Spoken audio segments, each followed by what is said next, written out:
Good people of Earth. First of all, respect to yourself and much love for clicking this video. Second, we are all about good vibes in today's videos. Oh my god. Today's videos, even myself, I'm surprised. I feel like it is going to be crazy. Watch till the end and leave your comments. Let's dive in. Tell us where you're watching from. Straight out of Africa. All right, so I got this. Okay. Do you remember what this is? I don't. What is this? Oh, the wasabi. It's the wasabi. Smells a little funky, but why is this back? Some people were saying that the longer it sits, the spicier real wasabi gets. Do you want to test it?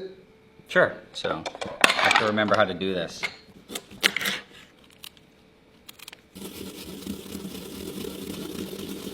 Still looks good. Last time it wasn't too spicy, so we'll see now.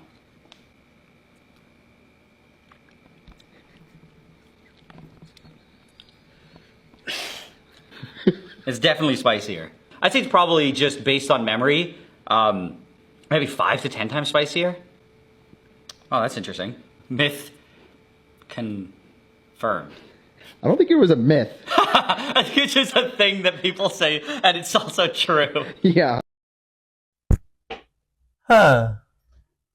Oh, look at this duck living with this tiger. Oh my god. And this duck is beating this tiger. Oh, this tiger is beating the duck. Oh, what? Which type of playing is this? It's like they are playing, they are friends, somebody has kept them together. There's somebody that is good vibes putting all animal species together. But this looks somehow creepy and scary. Yeah, you can imagine the duck and the tiger. Huh, okay. It doesn't make sense, but it's good vibes anyway. No, this is the tiger is big. And now it looks at the duck like, oh, this reminds me of a story. You see, I have this cat and some dogs. And the dog now, when the dog was when small, the pup used to play with the cat. These games, you see, such kind of games. And the games were risky. The cat used to bully the puppy when it was small. Now the puppy grew and it became a big dog. Now what the cat sees, oh my god.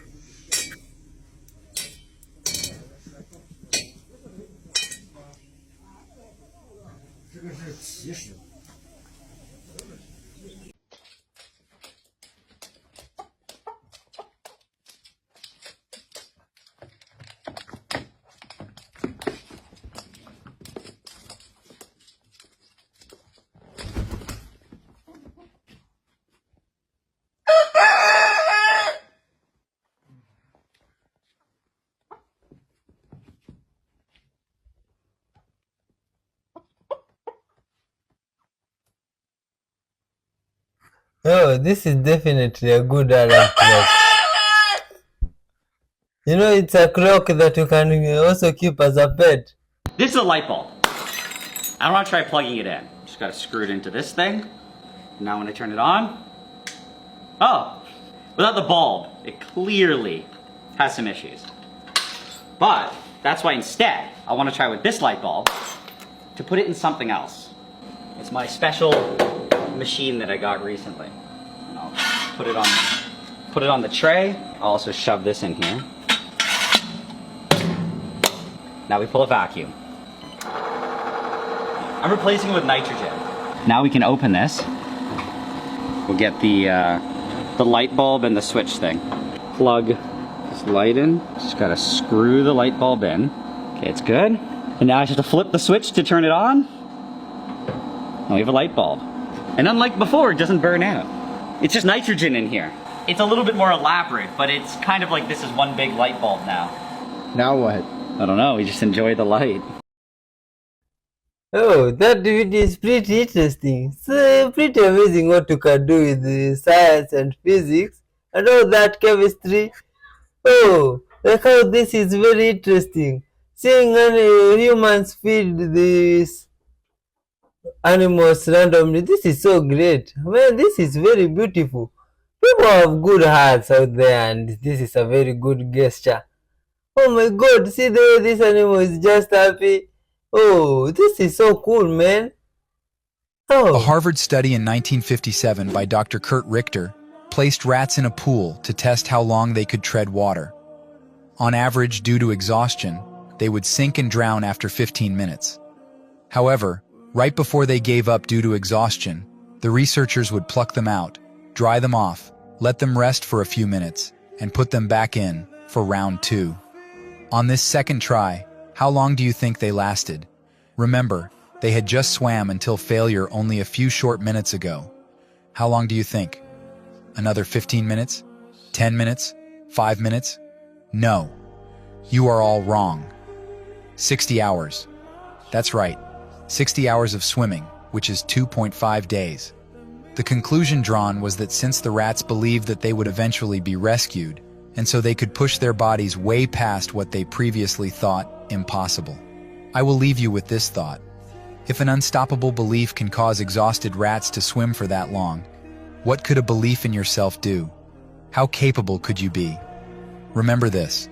Remember why you're here. Keep swimming and never ever quit. you see, that's a very sad story to all those rats. I have friends, advisors, and business associates who say I should not tell you this. But this information is important, and I think you should know it. So in school today, we're focused on a thing called SAT. Depending on how well you do with SAT, the next thing they focus on is professional aptitude testing, whether you should be a doctor, a lawyer, a secretary, or whatever. It's your professional training. But what school fails to focus on or train people on is a thing what I call financial intelligence. We never discuss the subject of money in schools. So what do I mean by financial intelligence? Well, if we gave $10,000 to 100 people, 80 of them, or 80%, would have nothing left at the end of a year.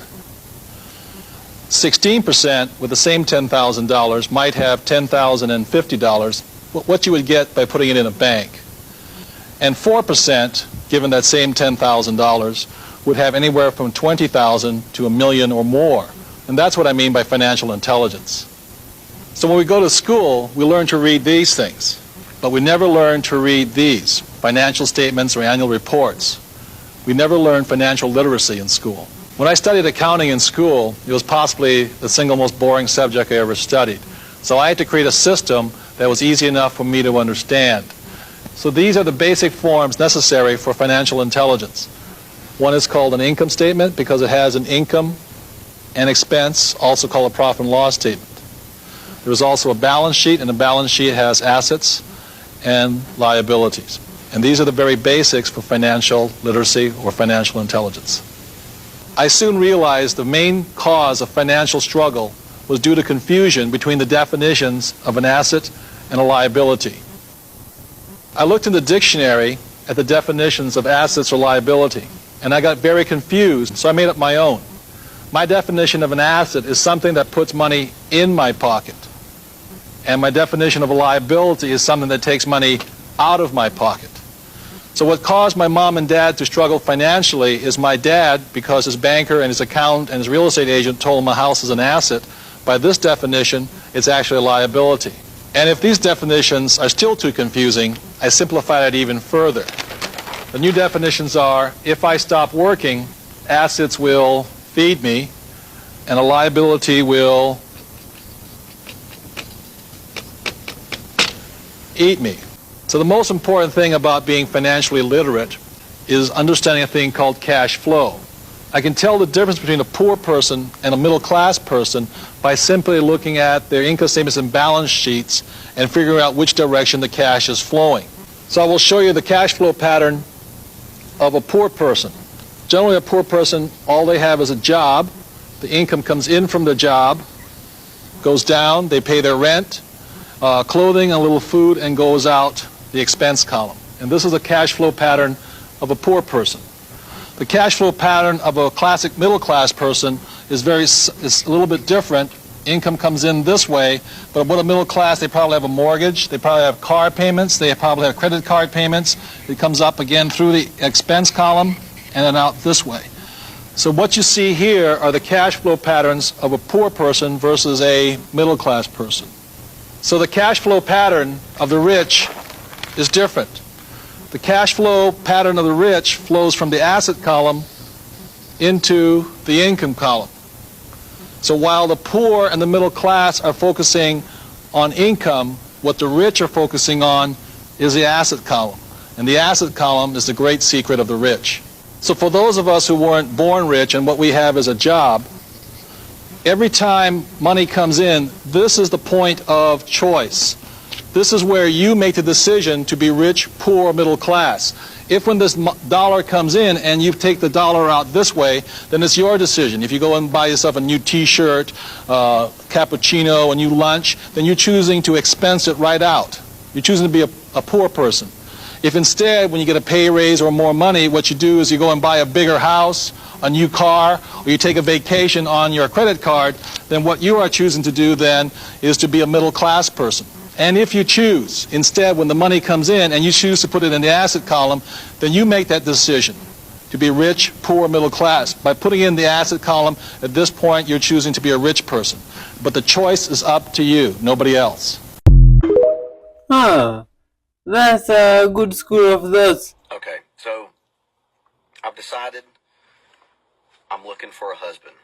Who the hell Hear told me me out. this? Hear me out. I'm looking for a straight man that would like to get married to another straight man. You can date any woman you want to. You can have many girls you want to. I don't care. I'll never bitch about it. I don't care. I just want a joint, two-income household. Honestly, I'll remodel the house. I'll make it have 2 master bedrooms. Can I don't design care. it? And as far as I'm concerned, you can have the master bedroom now. I'll Yeah, I'll remodel take the the house master and then bedroom. take it when it's done because we'll have 2 incomes. We can afford it. A couple things would be nice. It'd be nice if you had a boat. You know, that'd be cool. But if not, I don't have a don't boat, care. but I wanna we'll buy buy a boat. one. You and I, buddy. You and I. All We right. will buy one together. I would do that. We'll have some nice shit. That's what All we're right. going to do. Guess what? Holidays roll around. You don't have to buy me anything. Nothing. Not for I'm my good at that. birthday. Not I for am so good at that. Valentine's, Christmas. Nothing. Let's just go have a couple beers. Nope. Doesn't that sound nice? I'll buy you a beer. Doesn't that sound really, really nice? Hell yeah. No bitching. No complaining. We'll watch football. Holidays roll around. We'll Let's do go whatever get a the fuck couple we beers. want. You know? Anything. Anything you don't have a motorcycle? You could ride one of mine. I don't care. You got Harleys? We'll go get you one. We Oh can yeah, we'll afford be it. riding them. Mm-hmm. It'd be nice if you cleaned up around the house. That'd be cool. What? But you know what? Don't care. No. We can get it made. No. We can afford it. We'll pay a little extra. Have her clean topless. Wouldn't that be nice? That'd be yeah. nice. Guess what? No bitching. Don't care. You won't care? No, I that'd be won't nice. care. It'd just be nice. That would be nice. It'd be nice to have some nice things and not have to deal with all the shit that goes along with a normal Mhm, marriage. shit. I'm okay with that. I just want the tax benefits. I want the 2-income household and none of the problems that come along with marrying someone of the opposite sex. You can, plenty like I of said, those. date whoever you want to, as many as you want to. You bring them over, guess what? Ow, high five, good for you. She's a pretty girl. Guess Yeah. what? Ow, high five, she's an ugly girl. Don't kill, no. don't care. Kill's a kill. That's the way it works out. No. Don't care what you do. I don't. Stay out all night long. Drunk as shit. Don't care. Come home whenever you want to. Don't care. Don't come home. Don't care. Don't care. I'm not going to burn your stuff. I'm not going to get jealous. Right, I'm I'm not not going to gonna mess with anything. Just, it's just going to be nice, isn't it? Now that you hear me out a little bit, doesn't that sound like, well, you know what? He's got a pretty damn good point. Okay. You want to Yeah. wash car parts in the dishwasher? Don't Oh, give a yeah. shit. Yeah. Don't care. I will understand. I'm like, you know what? They got to get clean. You got to put them on. You got to, It's got to be right before you put that motor back together. Guess what? I'll help you. You know what? I'll do the weed eating. You do the mowing, or vice versa. Don't care. Most of the time, I have to do all of it. Let's hire All of somebody. it. Both as a man, we know we have to do all that shit.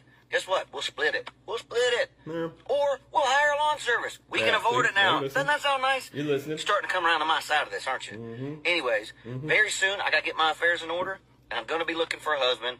So I'll put a post out there. Get with me. All right, sign me up. You good? Oh, you see, now that the guy's school of thought is so peculiar. I don't agree with it fully about the husband part of calling the person you're living with that way. But you see, like me, I have a cool friend of mine, the one we do with him these videos. The guy that is Now, right, the one we do with him generally most of the things.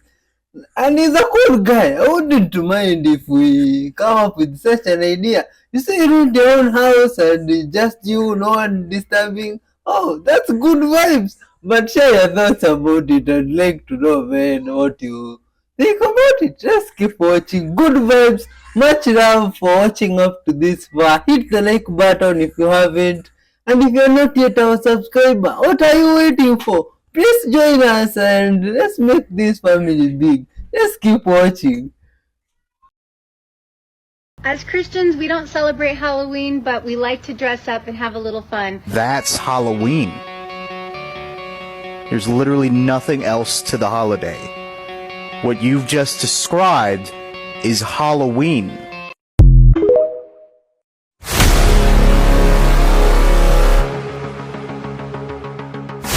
Superman, because Superman's actual name is Kal-El. And so if you realize that in the Hebrew, El meant some kind of divine being. Elohim. El, so Kal-El. Well, Kal in Hebrew is light. And El is pretty much always translated as God. And if you start to look in the, if you look in the book of Enoch, all the angels who fell, almost all their names end in El. Even you think about Michael, Gabriel, Kal-El, El. It's not a coincidence. And so in the Man of Steel movie, at one point, Zod is going after Superman's mom, talking about her son. Your son, Laura. Where have you sent him? His name is Kal, son of El. And he's beyond your reach. And she says, he has a name. His name is Kal, son of El. So he's saying son of El. Who's son of El? Kal, son of God, is what he's saying. Because his dad's name is Jor-El. But when she says it with that emphasis, so what happens to Superman? Superman is an alien who comes down from heaven, crashes to earth, and now he's the savior of humanity. We're talking about a being whose very existence challenges our own sense of priority in the universe. And you go back to Copernicus, where he restored the sun in the center of the known universe, displacing Earth. And you get to Darwinian evolution, and you find out we're not special on this Earth, we're just one among other life forms.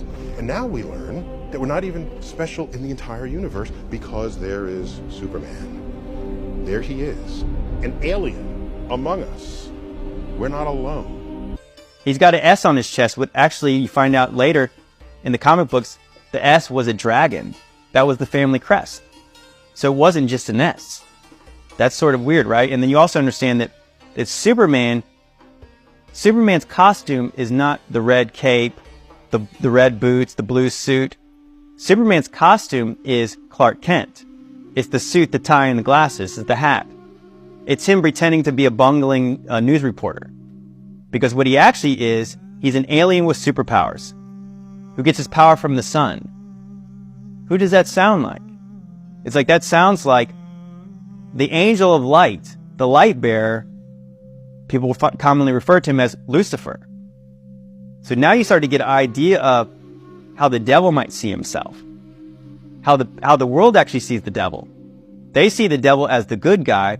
We, as a population on this planet, have been looking for a savior. 90% of people believe in a higher power, and every religion believes in some sort of messianic figure. And when this savior character actually comes to earth, we want to make him abide by our rules. We have to understand that this is a paradigm shift. We have to start thinking beyond politics.